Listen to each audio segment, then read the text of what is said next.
Those who face eternity easily forget what a lifetime means, what an ending means. You know it doesn't have to be this way. No, Kunavaima, it does. They need me.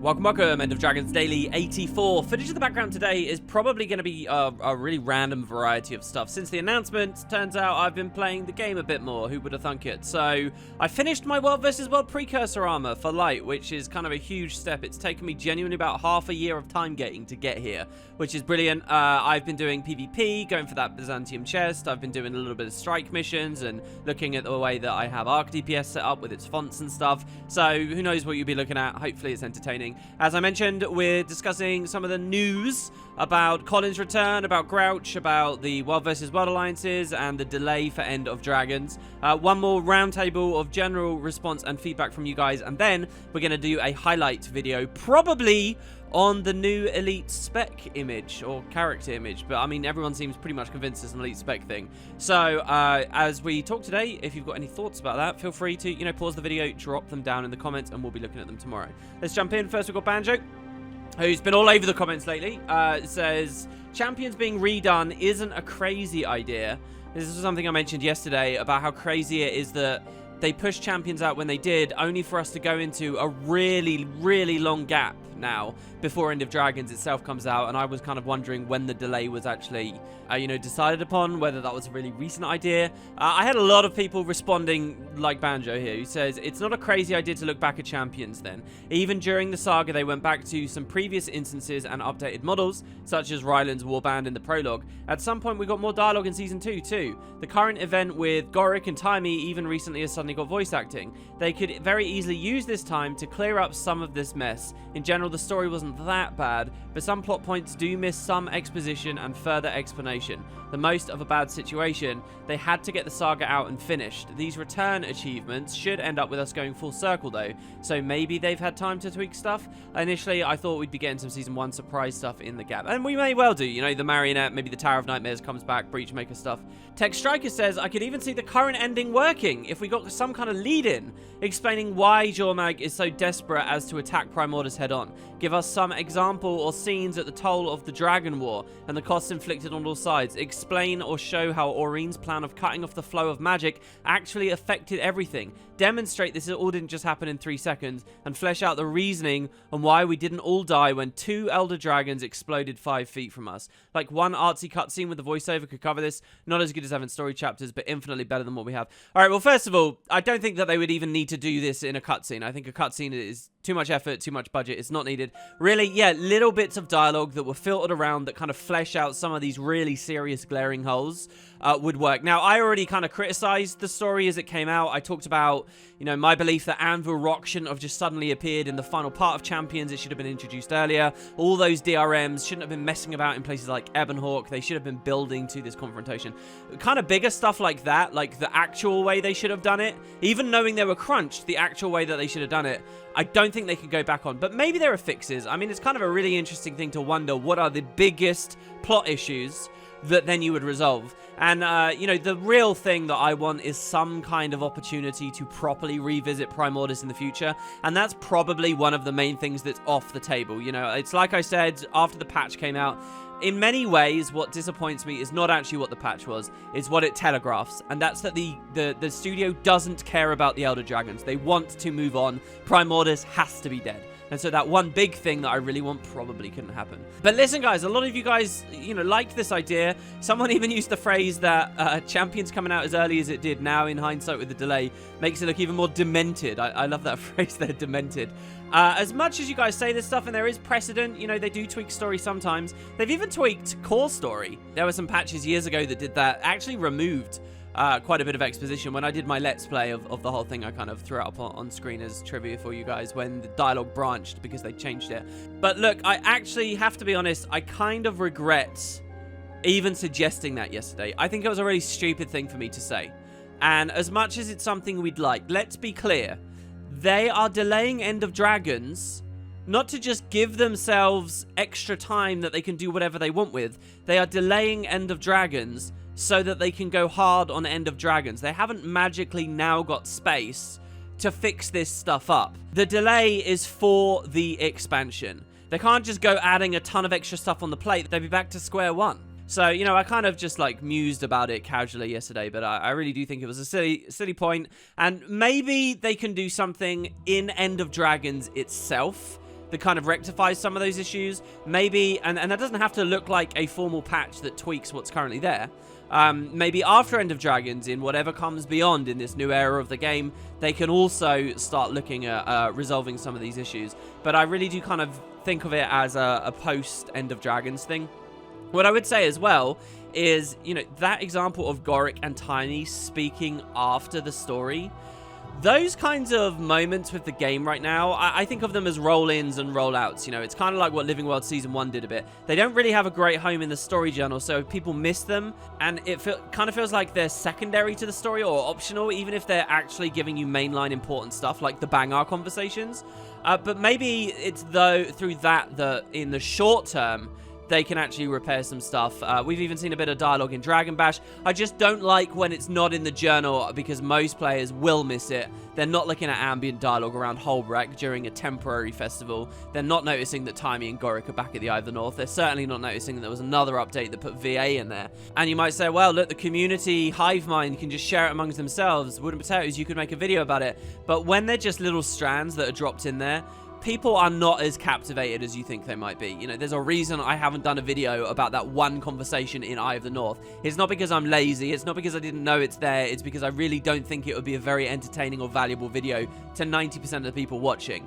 Maybe I'm wrong, but I think these things need to really be in the story journal, in the main story, if you're going to be dealing with the main franchise subject material, certainly, and trying to patch it up. So, yeah, just some follow-up thoughts on the whole Champions thing. I could talk endlessly about it, as I'm sure we all could. Next, we've got Simon, who says, personally, I am happy Colin's back. He probably, I leave for a hot minute, and look at what happened. In all seriousness, Colin was a big PvP world versus world guy, and I hope he's still pushing for esports for Guild Wars 2. That would definitely send me into a frenzy. Vegas, baby. Keep up the hype train, WP. Colin the conductor is back. Well, okay, this comment here, this is what most people type, like, woo, choo-choo, blah, blah, blah. So, but there is some stuff I want to put out here. First of all, the idea that Colin was a really big PvP and world versus world guy, I don't see him that way. You know, he went off to work on a competitive shooter, and I think that probably he, you know, with Crucible and Amazon, so I think he probably was or is interested in those sides of the game.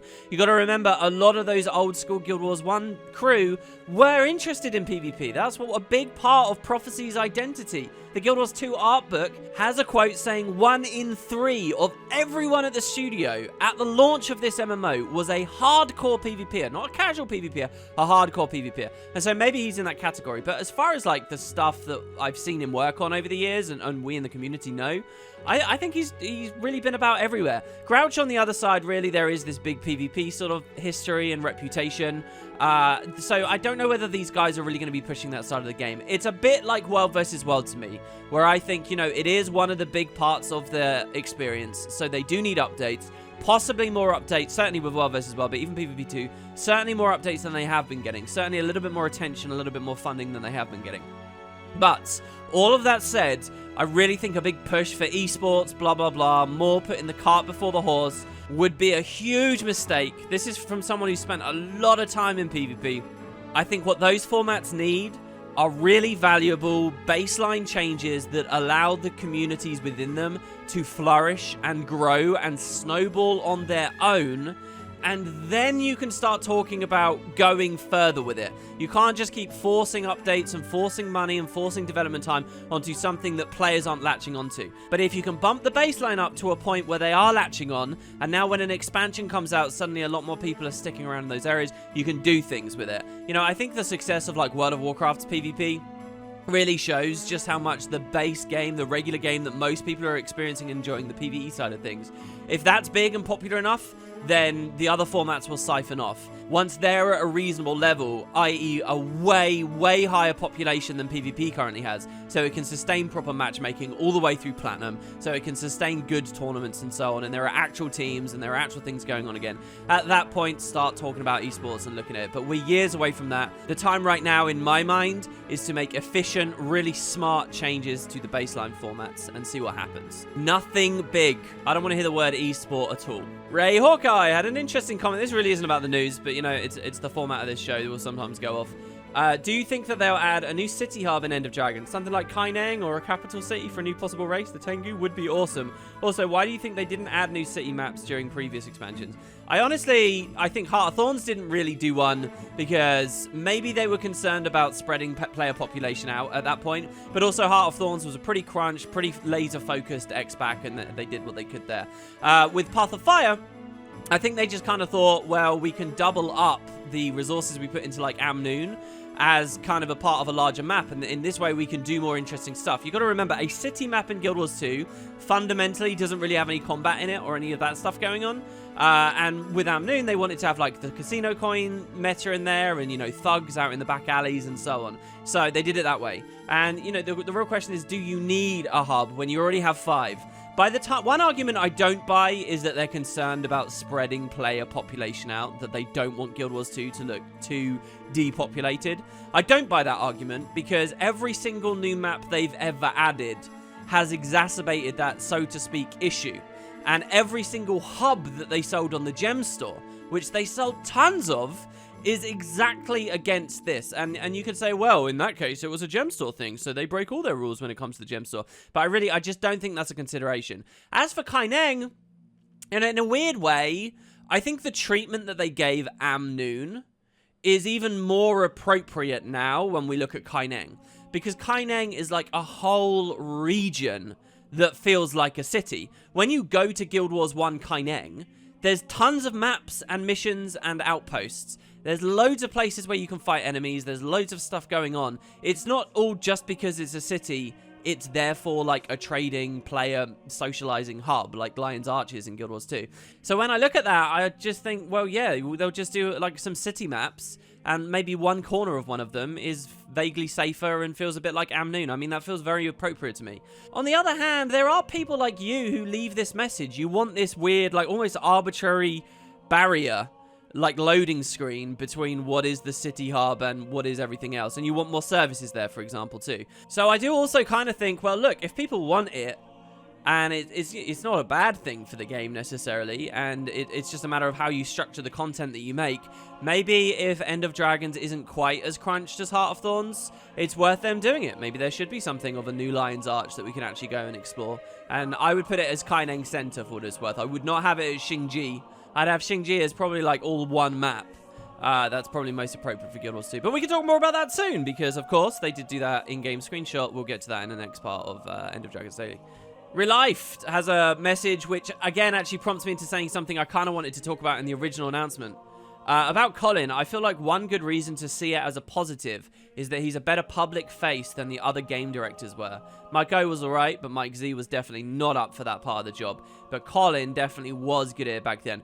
Yeah, so here's the thing. Remember, okay, they're basically saying to us in this blog post that there isn't a game director position, it seems. There's the head of live operations. How they define what that is, and how much community focus there is there, how much this is Josh doing that versus Colin doing that, who the hell knows? I mean, that's for them to decide, and we'll just see what we're given. But as far as like the old idea that they had where a game director was forward facing, I agree. Colin was definitely by far and above better than the other guys we had. O had like these split responsibilities, and then Z just never stepped forward much.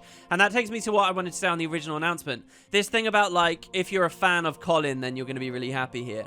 I think back to when Z became game director. I was really, really excited and really hopeful about Z. Z is someone who had outreached to me before in-game, whispered me. I had him on my friends list, and he was always online in Guild Wars. He had like really really high AP. He was always playing the actual game. This was a guy who truly understood the product. And not just from like a casual new user perspective, but he understood like what a lot of the core audience would be wanting, because that's who he was. Like, he probably played a lot more of the game and had higher AP and higher understanding of the game than most of you fans. And I don't honestly get that impression from a lot of the studio. So I was really excited about Z because I thought that anything he'd want to do would be really well calibrated to the needs of the community through those years. And then, I mean, he basically never really made himself known at all, and it was, let's face it, the worst years that Guild Wars really had, with the Icebreed Saga, the build template monetization stuff. I mean, to what extent his hands were tied, I don't know. But then even leaving and not even posting a message. Like, we had to figure that out. Compare that to when Colin left, you know? At least people got a Reddit thread about it from him himself. So my point here is not to drag down Z. Again, you never know what had been constraining people, and it's really not our place to say. I kind of hate all these discussions, as you guys know. But what I'm saying is my expectation in the past was completely wrong and off base, and it just reveals how ignorant we are. And for that reason, you know, I temper my enthusiasm about any kind of job posting or hiring or shuffling around, really. Some guy playing games has some good kickback against something I said yesterday. Is it really fickle on priorities, or is it sharing too much before it's ready? I know a lot of players want to know sorry guys, I'm drinking coffee here.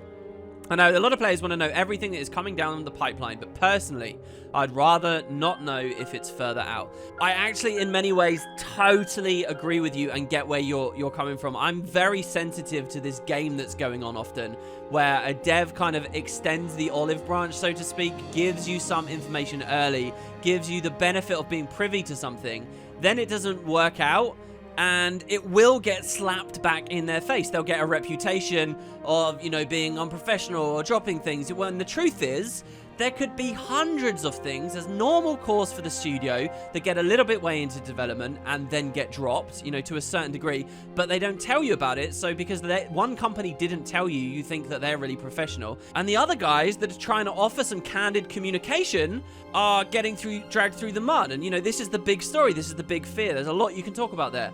But let's be real. For Guild Wars 2's specific scenario, I do think it's fickle priorities. And this isn't just a thing about communication.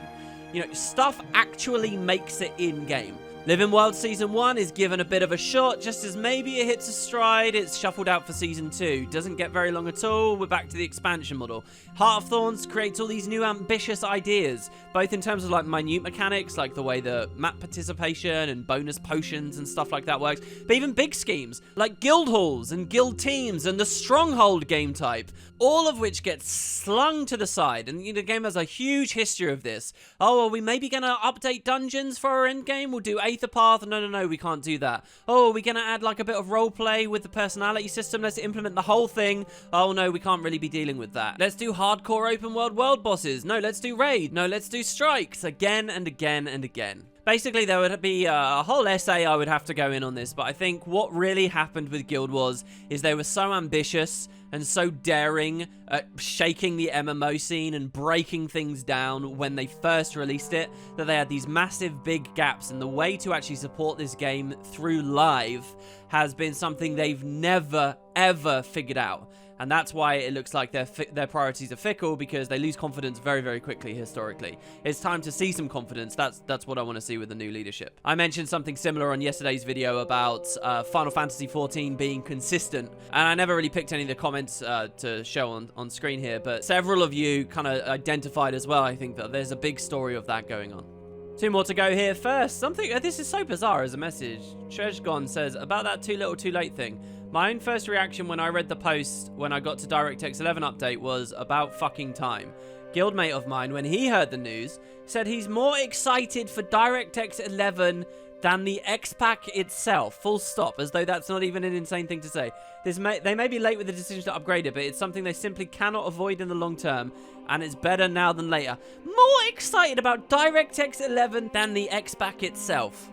Listen, guys, they have explicitly told you a lot of people aren't even going to see any performance gains here. Some people will.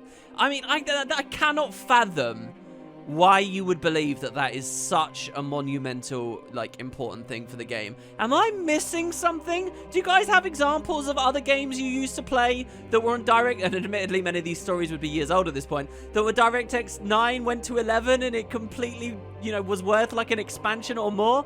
I think you guys need to measure your expectations, and really what I view the DirectX 11 upgrade as, technically improficient as I am, is it's a great thing to establish a new baseline for better shader work in the future. They get this in, and hopefully End of Dragons and the stuff after it can leverage it to make the game look better, and they can be a bit more efficient with it. That's where I really see the benefit. The update where it's actually first implemented, I mean, let's be real, that's not going to mean very much, is it? And if it really is so shatteringly important to you, I will remind you, DirectX 12 proxy already exists and probably hits all your pain points today. And here we have Nate King, who says, the argument that people are too stupid to cull their settings and set everything to ultra is dumb. Certain Icebreed Saga Living World Season 4 maps are known to have server issues. If you're lucky, it's just rubber banding and lag. Also happens in World vs. World. If you're unlucky, most of the squad DC from the game and scrambles back into the map. If the game is running properly, then the main places where setting matter is world bosses, world versus world, anywhere people gather. Yes, reducing shadows, using effect LOD, removing reflections, etc. can help. But no, not can help, does help immensely. But the game still dips a lot in performance. Well, I mean, yeah, to a degree, all games have frame variance. Also, I get a new computer early this year, but some of the same issues occur. Of course, the low-end performance is better than what it was on my old computer, but still it happens. Look, I don't deny that specific work that was done on those Living World Season 4 maps, some of the Living World Season 4 maps, is pretty shoddy, that there are DCs, that people have issues on those maps. But those are issues with the ways that those specific maps work, which is an incredibly thin slice and tiny proportion of the complete MMO that you do not have to subject yourself to. The fact that you can point to some particularly bad maps in one place of the entire game, and I do acknowledge as well with the Icebreed Saga, the frame rates are really, really much lower than, you know, how careful they were with places like Queensdale, you know, early starter maps around core. The fact that you can point to just some of this stuff and say, oh, look, the game's bad here, has nothing to do with my very sensible, correct advice and observation that 99% of all performance aggravations and issues people have, they would resolve if they were intelligent about their utilization of the options menu, and they are not intelligent about it. And yes, I include World vs. World in that. World vs. World, with your culling settings down, you will not experience severe frame issues. I mean, obviously, I can't account for every goddamn bit of hardware possible, but generally speaking, you can have a more than adequate experience. You think everyone that's complaining about performance is doing it because of disconnects on Season 4? Give me a break. And another thing, what you're talking about and what can happen in really intense Zerg situations, that being server lag and disconnects, that's a completely different discussion that has nothing to do with people's hardware or the actual client optimization anyway.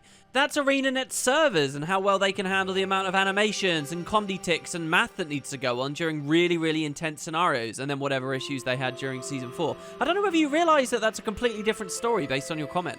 There is an incredibly wide range of hardware, old hardware, that can run Guild Wars 2 just fine if you are intelligent about how you use the graphics setting, and I do think that is completely credible. I don't care that a couple of Season 4 maps, yeah, are coded badly and cause intermittent disconnects. It's not relevant. And well, so there we have it. Thank you very much for watching, guys. Next time, now I know many of you guys will be alt tabbed. Have a look at the YouTube video. That's it. Come on, nice and quickly. Alt tab out. Maybe a full screen and it's flickering for a second. All right, this image here. Okay, this.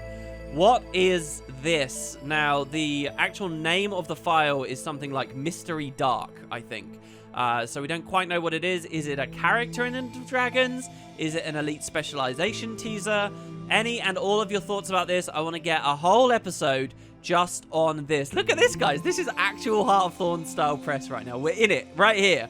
We get to wonder about what I genuinely do think is an Elite Specialization. What's the class? What's the weapon? What's the theme? I actually have a very good idea already of exactly what I think it is.